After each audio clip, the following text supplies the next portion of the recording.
Watch today on My Refuge. How a family saved 2,200-acre ranch from crushing debt. Imagine opening your mailbox on a scorching Arkansas morning. The kind of morning where the air feels thick enough to wrap around you like a blanket. Humidity clings to everything. The faint smell of dry grass and cattle drifts across the fields.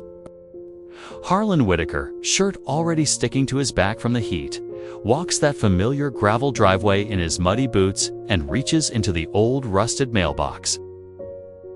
Inside lies a single plain white envelope. He opens it right there under the blazing sun. The moment his eyes scan the first few lines, something inside him shifts. The world seems to grow quieter, as if even the birds have stopped singing. He stands frozen for a long moment, the paper trembling slightly in his strong hands. For 4 long generations, the Whitaker family had given everything they had to these 2,200 acres of rolling Arkansas's land.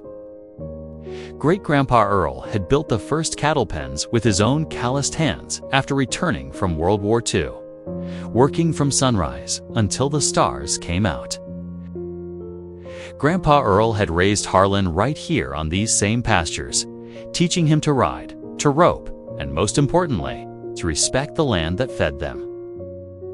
Now, at 48 years old, Harlan felt the weight of all those years pressing down on his shoulders as the debts that had quietly grown over time became too heavy for any single season to carry. Night after night, long after everyone else had gone to bed, he would sit alone at the old oak kitchen table. The only light in the room came from a small lamp with a cracked green shade. The papers in front of him blurred through his tired blue eyes. His broad, weathered hands that had branded hundreds of calves since he was just a boy, rested heavily on the table, trembling just a little from exhaustion and the fear he tried so hard to hide. Laura, his wife of 24 years, would quietly come down the creaky wooden stairs in her soft robe.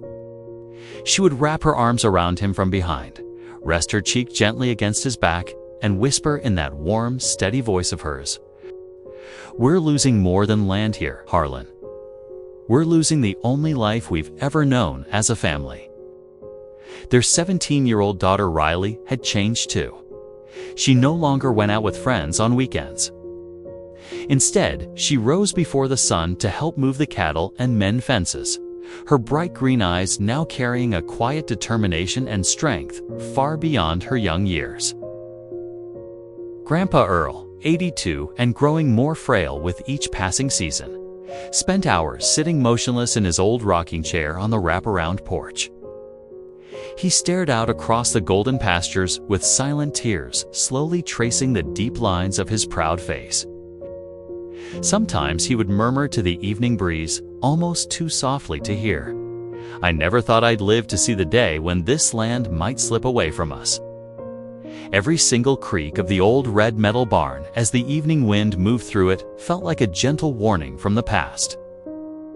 Every time Harlan drove slowly past the faded wooden sign that simply read Whitaker Cattle Co. Est. 1947. His chest would tighten until breathing became difficult. It made a promise to his father on his deathbed, a promise to keep this ranch alive and whole for the next generation. And now, in the quiet moments, he felt as though he was failing every single man who had worked this soil before him. The small rural community around them was quietly shrinking. Neighbors who once gathered for coffee and shared stories now carried the same heavy, unspoken worry in their eyes. Harlan began taking long, solitary walks through the pastures at dusk. His boots kicked up soft red dust with every step. The warm wind carried the lowing of his cattle across the wide golden fields.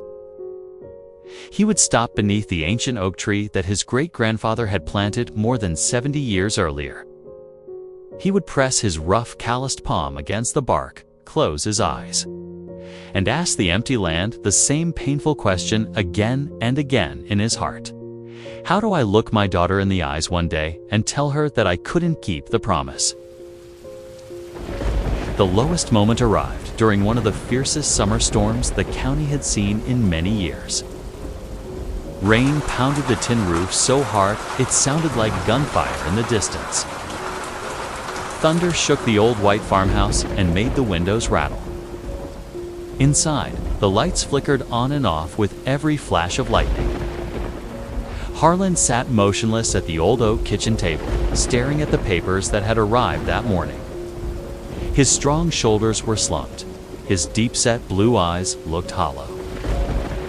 The weight of 4 generations seemed to rest entirely on him in that moment. Grandpa Earl, 82 years old and frail, rocked slowly in his chair by the window.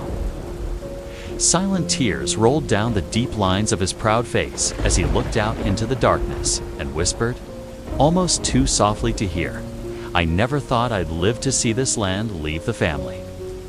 Those simple, quiet words hit Harlan like a punch to the chest. For the first time in many long months, the tough rancher lowered his head and let the tears come freely. That same stormy night, while thunder continued to roll across the hills and sleep was impossible for anyone, Riley couldn't stay still any longer. She had spent weeks secretly watching videos on her phone late at night, stories of families who opened their land to visitors. Not as a hotel, but as a real, honest ranch experience. People from the city paying to feel the peace of the countryside, to breathe fresh air, to sit by a fire and hear stories from another time. She walked over to her father, her bright green eyes full of a fire and determination that surprised even herself, and said in a steady voice, "Dad, what if we don't give up? What if we let people come and stay here with us?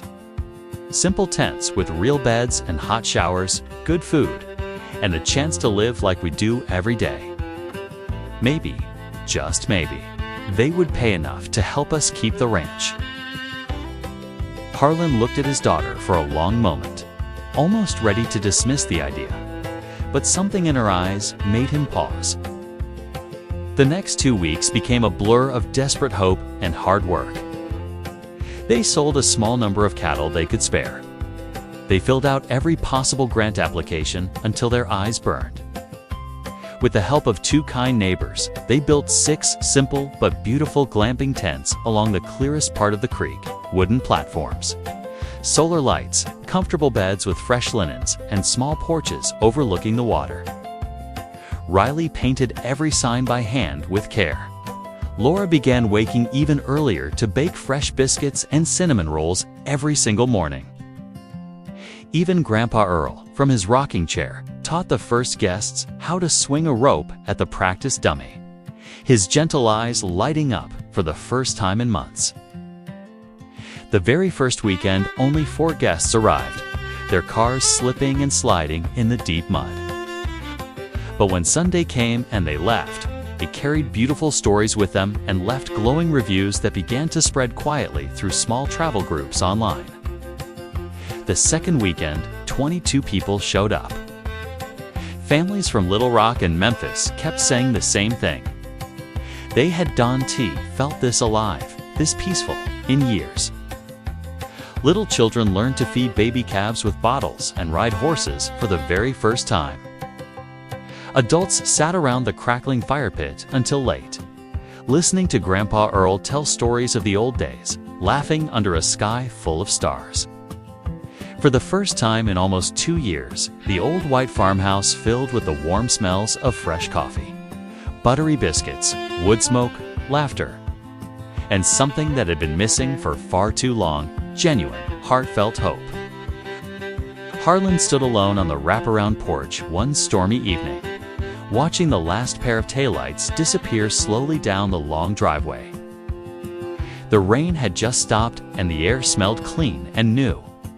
For the first time in many, many months, he felt a small, warm spark deep in his chest. Maybe, just maybe, after everything they had been through, they still had a real chance to save the legacy that 4 generations had built with their own hands. But even with this new light beginning to shine, they still carried a heavy burden deep inside. And the biggest test of all was still waiting just a few days ahead. 11 days before everything was supposed to end, the phone rang in the quiet kitchen on a crisp autumn morning. Sunlight was pouring through the windows, lighting up the old oak table where so many tears had been shed. It was the bank officer, because of the steady income that had begun flowing in from the glamping tents. The growing sales of their grass-fed beef that people were starting to discover. And a USDA restructuring program that had finally been approved after weeks of waiting. Phone calls and mountains of paperwork. The heavy weight that had pressed down on the family for so long was finally lifted. The foreclosure pressure disappeared. The ranch was safe. The four-generation legacy would not only survive, it would begin to breathe again, to heal and to grow in ways none of them had dared to dream possible just a few months earlier. Today, 3 years later, the old red metal barn shines bright with its fresh coat of paint, catching the first light of every morning. Guests arrive from all over Arkansas, from Texas, even from cities as far as Chicago and St. Louis. They come looking for something simple and real quiet. Weekends feeding the cattle by hand, learning to rope a dummy calf, riding horses through the rolling pastures, and sitting for hours on the big wraparound porch with Grandpa Earl while he shares stories from a time when life moved slower and families stayed close to the land that fed them. The children are growing up strong and deeply rooted in this place, knowing exactly who they are and where they come from. Harlan still walks the pastures at dusk, but now his steps are light and unburdened. His deep blue eyes are peaceful instead of haunted by fear. Laura watches her husband smile again as he pours fresh coffee for the guests and laughs easily with them around the fire pit. Riley, now 20 years old, manages all the reservations with calm confidence and already dreams of expanding the glamping area to the other side of the creek where the wildflowers grow thickest. Grandpa Earl, 85 now, sits in his favorite rocking chair every single morning, watching his great-grandchildren chase the same chickens he taught them to raise, his gentle eyes full of a quiet, profound pride that words can barely describe. The debt that once felt impossible has been paid off completely.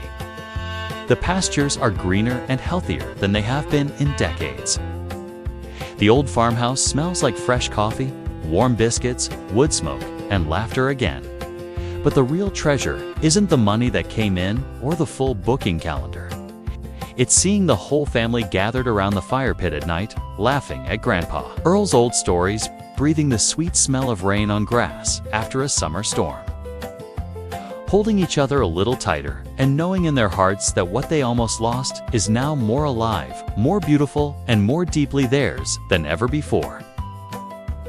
If this story touched something deep inside your own heart, I'd be truly grateful if you tapped the like button. It helps these real, honest American stories of courage, family, and second chances reach more people who might need them right now. And when you feel ready, subscribing and turning on notifications means you'll never miss the next tale of quiet hope and resilience on the land. If the spirit moves you, I'd love to read your thoughts in the comments. What does refuge mean to you? Is it a piece of land you dream about owning one day?